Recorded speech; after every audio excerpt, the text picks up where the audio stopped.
Hello everyone, मैं लक्ष्मी स्वागत करती हूँ आपका अपने चैनल पर। आज की वीडियो में मैं आपको सिंपल स्लीव्स की बिल्कुल आसान कटिंग सिखाऊंगी।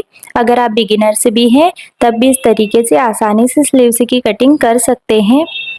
इस तरीके से स्लीव्स की कटिंग करने से आपके स्लीव्स की एकदम परफेक्ट फिटिंग आएगी, तो वीडियो को आखिर तक ज़रूर देखिएगा।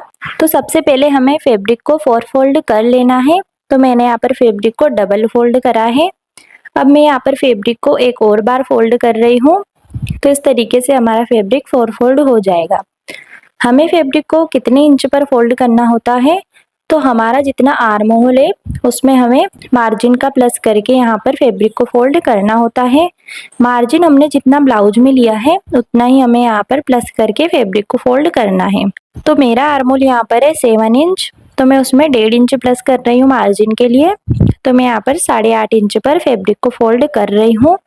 आप 9 इंच तक भी फैब्रिक को फोल्ड कर सकते हैं इस तरीके से। तो अगर आपका फैब्रिक सीधा नहीं है तो नीचे से लाइन बनाकर आपको फैब्रिक को सीधा कर लेना है। अब सबसे पहले हमें लेंथ की मार्किंग करनी है। तो लेंथ हमारी यहाँ पर 7.5 इंच, तो उसमें हमें 1 इंच प्लस करके लेना होता है, क्योंकि हाफ इंच हमारा स्लीव्स जॉइंट में चला जाता है और हाफ इंच हमारा स्लीव्स राउंड के यहाँ से पट्टी जॉइंट में चला जाता है। तो इस तरीके से मैं यहाँ पर 8.5 इंच पर मार्क कर रही हूँ। अब हमें यहाँ पर एक सीधी लाइन बना देनी है। स्लीव डाउन में यहाँ पर कर रही हूँ 3.5 इंच पर। आप स्क्रीन पर दिख रहे चार्ट के अकॉर्डिंग अलग अलग साइज में स्लीव डाउन कर सकते हो। स्लीव डाउन हम अपने अकॉर्डिंग भी कम ज़्यादा कर सकते हैं। अगर हमें कंफर्टेबल ब्लाउज चाहिए तो हमें स्लीव डाउन कम करना होता है, और अगर हमें ब्लाउज में अच्छी फिटिंग चाहिए तो फिर हमें स्लीव डाउन ज़्यादा करना होता है। अब स्लीव डाउन वाली लाइन पर हमें हमारे आर्म होल का मेजरमेंट मार्क करना है। तो हमारा आर्म होल है यहाँ पर 7 इंच, तो मैं यहाँ पे 7 इंच पर मार्क कर रही हूँ, और मार्जिन हमें यहाँ पर मार्क कर लेना है। तो मैं यहाँ पर 1.5 इंच मार्जिन मार्क कर रही हूँ।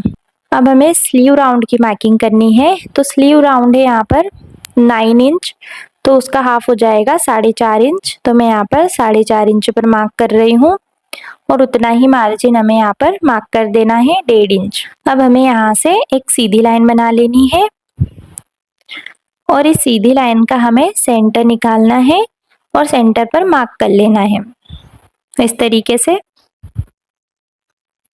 अब सेंटर से हमें नीचे की तरफ हाफ इंच पर मार्क करना है। अब यहाँ से हमें एक मार्किंग 1 इंच पर करनी है और एक मार्किंग हाफ इंच पर करनी है इस तरीके से।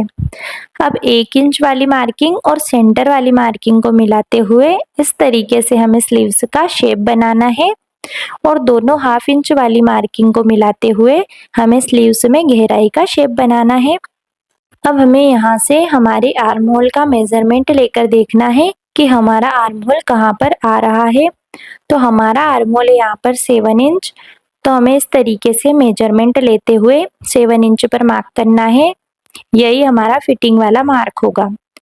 तो दोनों फिटिंग वाले मार्किंग को हम सीधी लाइन करके मिला देंगे इस तरीके से। अब यहीं से हमें आगे मार्जिन का मार्क करना है, और दोनों मार्जिन वाले मार्क को भी हम मिला देंगे। तो हमारी स्लीव्स की मार्किंग कंप्लीट हो चुकी है। अब हम बिल्कुल मार्किंग के ऊपर से इसकी कटिंग कर लेंगे। आपको ध्यान रखना है, कटिंग से पहले आपको सारे मेजरमेंट दोबारा चेक कर लेने हैं। इससे हमारी स्लीव्स में कोई मिस्टेक नहीं होगी और हमारे स्लीव्स की फिटिंग एकदम सही आएगी। अब हमें स्लीव्स में गहराई का शेप भी बिल्कुल मार्किंग के ऊपर से कट कर लेना है। तो फ्रेंड्स, आज की वीडियो में हमने सिंपल स्लीव्स की एकदम परफेक्ट कटिंग सीखी। अगर आपको वीडियो पसंद आई हो तो लाइक शेयर जरूर कीजिएगा, और ऐसे ही आसान और यूजफुल ब्लाउज कटिंग और स्टिचिंग टिप्स देखने के लिए चैनल को सब्सक्राइब करना ना भूले। मिलते हैं अगली वीडियो में। धन्यवाद।